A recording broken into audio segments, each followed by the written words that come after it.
घर बनाने में और तुम तरस नहीं खाते बस्तियां जलाने में।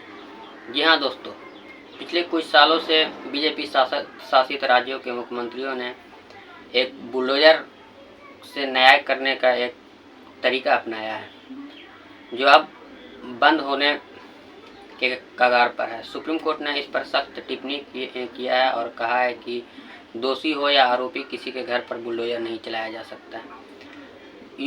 बुलडोज़र न्याय की शुरुआत यूपी से हुई थी और योगी आदित्यनाथ ने यूपी में बुलडोज़र चलाने की शुरुआत की थी, जिसके बाद से उन्हें बुलडोज़र बाबा के नाम से जाने लगा। किसी भी अल्पसंख्यक, गरीब, दलित पर एफआईआर होता था, उसके बाद जस्ट बुलडोज़र उनके घरों पर पहुंच जाती थी और बुलडोज़र उनके सारे संपत्ति, घर और कमर्शियल और रेसिडेंशियल प्रॉपर्टी को तहस नहस कर देती थी।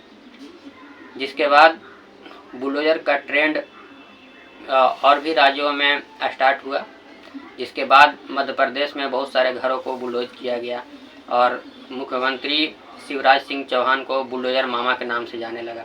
ये बुलडोज़र हमेशा एक न्याय का प्रतीक रहा है और इंस्टेंट जस्टिस का प्रतीक रहा है, जिससे कुछ लोग खुश होते थे और इससे उनकी राजनीति को बल मिलता था। किसी भी मुसलमान दलित के घर को बगैर नोटिस दिए उसके घर को जमींदोज कर दिया जाता था और ये सिलसिला अब भी जारी है। जिसके बाद जमीयत-ए-उलमा-ए-हिंद ने सुप्रीम कोर्ट में एक याचिका दी और कुछ लोग और भी याचिका दिए, जिसके बाद सुप्रीम कोर्ट ने आज इस पर सुनवाई किया और सुनवाई के दौरान जस्टिस विश्वनाथन और जस्टिस BR गवई की बेंच ने सख्त टिप्पणी की है। बेंच ने कहा है कि आरोपी हो या दोषी हो, किसी पर बुलडोज़र नहीं चलाया जा सकता। बुलडोज़र न्याय नहीं हो सकता है। बगैर ड्यू प्रोसेस फॉलो किए किसी के घरों, दफ्तरों पर बुलडोज़र नहीं चलाया जा सकता है। सुप्रीम कोर्ट ने सख्त टिप्पणी करते हुए कहा है कि इसके खिलाफ एक गाइडलाइन बनाई जाएगी जो पूरे देश में फॉलो किया जाएगा।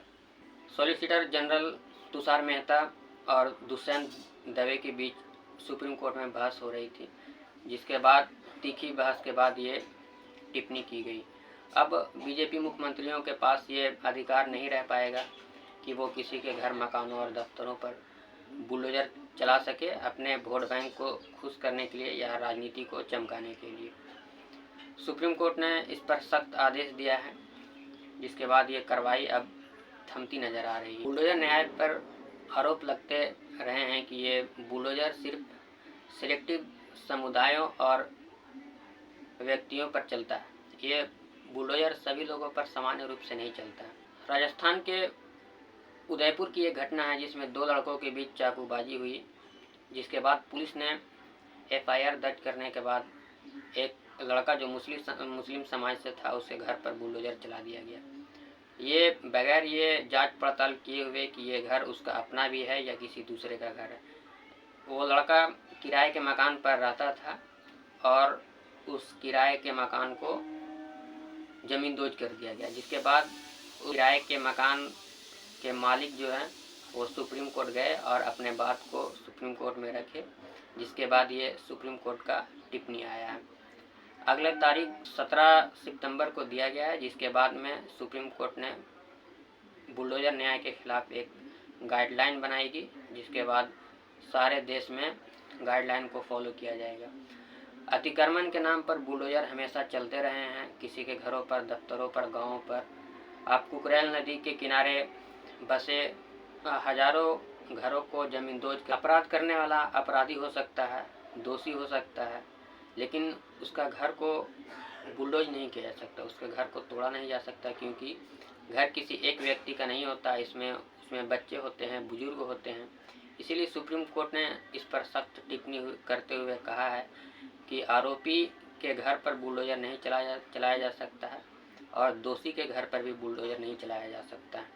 बुलडोज़र से न्याय नहीं हो सकता है, सिर्फ एक समुदाय विशेष या किसी को खुश किया जा सकता है।